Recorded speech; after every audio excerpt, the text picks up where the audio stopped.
چپرسن کا جو زلزلہ تھا واقعی ہمارے لیے بہت بڑا ڈیزاسٹر ہے، کیونکہ چپرسن ایک ایسی وادی ہے جہاں پہ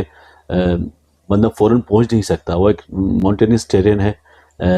جب یہ واقعہ ہوا تو اسی وقت ہم نے اپنی تمام مشینری موبلائز کر دی تھی، تمام ڈپارٹمنٹس کو ہم نے وار فوٹکس پہ ان کو رکھا ہوا تھا کہ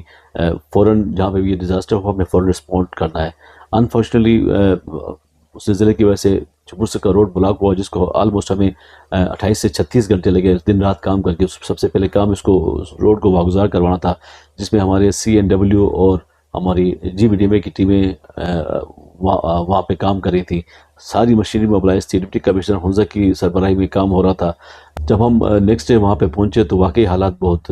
قابل رحم حالات تھے۔ لوگ اس سخت سردی میں ٹینٹوں میں بیٹھے ہوئے تھے، اور یقیناً ہم نے جب خود جا کے مشاہدہ کیا کہ وہ سردی اتنی زیادہ تھی کہ وہاں پہ یعنی میں بیان نہیں کر سکتا اس حوالے سے، کہ کیونکہ لوگوں نے وہاں پہ بتایا کہ اس جب ہم وہاں گئے تو کوئی -15 ٹیمپریچر تھا، اور یہی بتایا کہ رات کو ٹیمپریچر تقریباً -24-25 تک جاتا ہے۔ اب ایسے حالات میں ان بیچاروں کا لوگوں کا، کیونکہ وہ گھر جو ان کے تھے وہ موسٹلی تقریباً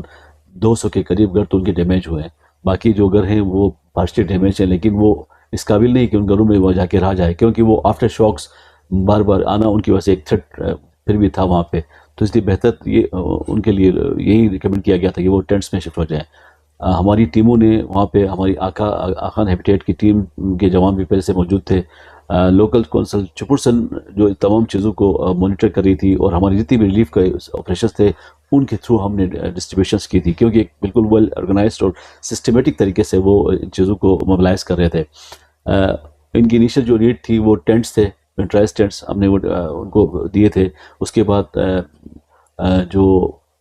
گرم کپڑے، شالیں، کمبل، رضائیاں، تولائیاں، پھر ہیٹرز، پھر بہت ساری ملٹیپل آئٹمس ہیں جن کی لسٹ میرے پاس موجود ہے، ہم نے اپنے اینڈ پہ وہ ان کو پرووائڈ کی۔ اور جیسے آپ نے بتایا کہ ڈیمیجز وہاں پہ، اس کے علاوہ جو گھر تباہ ہوئے ہیں، اس کے علاوہ وہاں پہ واٹر چینل کوئی 4-5 چینلز ہیں جو ڈیمیج ہوئے ہیں، جو سرد ان کی ریپیئر ممکن نہیں ہے، کیونکہ اس -15 سے اور ابو ٹیمپریچر پہ سیمنٹ کا کام تو ہوتا ہی نہیں ہے، تو اس کے لیے اگین ہمیں ویٹ کرنا پڑے گا اپریل مئی تک کا، اس کے بعد یہ ریہیبلیٹیشن کا کام وہاں پہ شروع ہوگا۔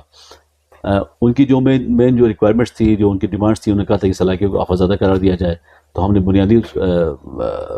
ان کی اس ڈیمانڈ کو مد نظر رکھتے ہوئے سب سے پہلے تو اس کو ڈکلیئر کیا، ہم نے ایمرجنسی وہاں پہ ڈکلیئر کر دیا، آفازادہ قرار دیا۔ دوسری چیز ان کو ریلیف کے آپریشنس کے حوالے سے تھا، تو وہ اب تک وہ چیزیں آپریشن ہیں، چیزیں جاری ہیں، ان کو چیزیں لکڑی کی حد تک، آئل، تمام ہیٹرز اور کھانے پینے کی اشیاء ان کو دی جا رہی ہیں۔ پھر چوتھی بڑی جو چیز تھی وہاں پہ واش اینڈ واٹسن کے حوالے سے، واش رومز کی فیسلٹی بھی ڈیمیج ہو چکی تھی، اس کے لیے بھی آقا اور دوسری تنظیمیں اور ہماری GBDMA مل کے کام کر رہے ہیں، اس وقت ہماری ٹیمز اس وقت موجود ہیں۔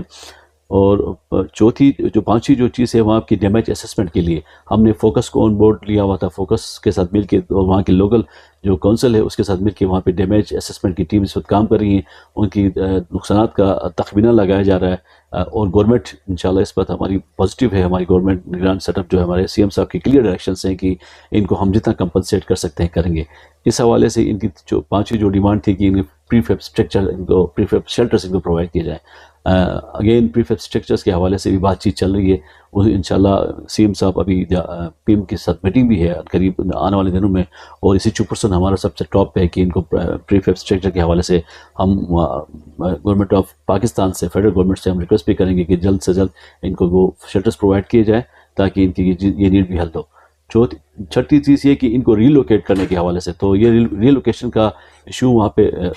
ڈسکس بھی ہوا تھا، لیکن ہمارے وہاں کے لوگ جو چپرس میں سے موجود لوگ ہیں، وہاں کے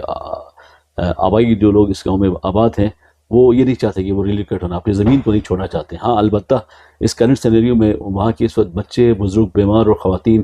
ان کو وہاں پہ ریلوکیٹ کیا گیا ہے، وہ یا تو گلبت میں شفٹ ہوئی، یا ہنزہ میں، یا گلگت میں اپنے رشتہ داروں کے پاس شفٹ ہوئی ہیں۔ جو باقی ماندہ جو لوگ ہیں، اگر وہ ان کو یہ آفر دی گئی کہ اگر وہ شفٹ ہونا چاہتے ہیں، گورنمنٹ ان کی پراپر سرپرستی کرے گی، ان کو یہاں پہ کوئی نیچے ڈاؤن ایریا میں تمام فیسلٹیز ان کو دی جائیں گی، تاکہ جب تک یہ معاملات سیٹل نہیں ہوتے ہیں، آپ واپس اپنے گاؤں میں نہیں چلے جاتے ہیں، اس وقت تک کہ وہاں پہ وہ رہ سکتے ہیں وہاں پہ، کیونکہ اس ایمرجنسیز کو میٹ کرنے کے لیے اگرچہ ہماری وہاں پہ ٹیمیں اس وقت ہیلتھ ڈپارٹمنٹ کی ٹیمیں بھی وہاں پہ ڈپلائڈ ہیں، سیکرٹری صاحب نے اپنی ٹیم کو موبلائز کیا وہاں پہ، جو بھی ایسی کوئی ایونٹ ہو، کوئی ایمرجنسی ہو، اس کو ڈیل کرنے کے لیے ہماری ٹیمس وہاں پہ موجود ہیں. لیکن again in the long run ہمیں اس 10 بیڈ ہاسپٹل کو فلی آپریشنل کرنا ہوگا. اس کے لیے سی ایم صاحب نے وار فوٹکس پہ اقدامات کیے ہیں. انشاءاللہ میں امید کرتا ہوں کہ آگے آنے والے دنوں میں وہ ہاسپٹل بھی فلی آپریشنل ہوگا، تاکہ ان کی امیجیٹ جو ہیلتھ کی نیڈس ہیں اس کو پورا کر سکے. باقی سکولز کی حد تک جہاں تک بات ہے تو سکولز کی بلڈنگس وہاں پہ موجود ہیں، اگرچہ وہ اس سے زیادہ ڈیمیج نہیں ہے، لیکن پھر بھی ہم آج کل چونکہ چھٹیاں ہیں تو چھٹیوں میں تو ہم بچوں کو وہاں ویسے بھی اسکول جاتے نہیں ہیں، لیکن جب اسکول جانے لگے گے تو کوشش کریں گے کہ ان کو بھی وہ شیلٹرز پرووائڈ کیے جائیں، اگر خدا نہ خواستہ ایسا ایونٹ کوئی دوبارہ آتا ہے تو کوئی جانی نقصان نہ ہو.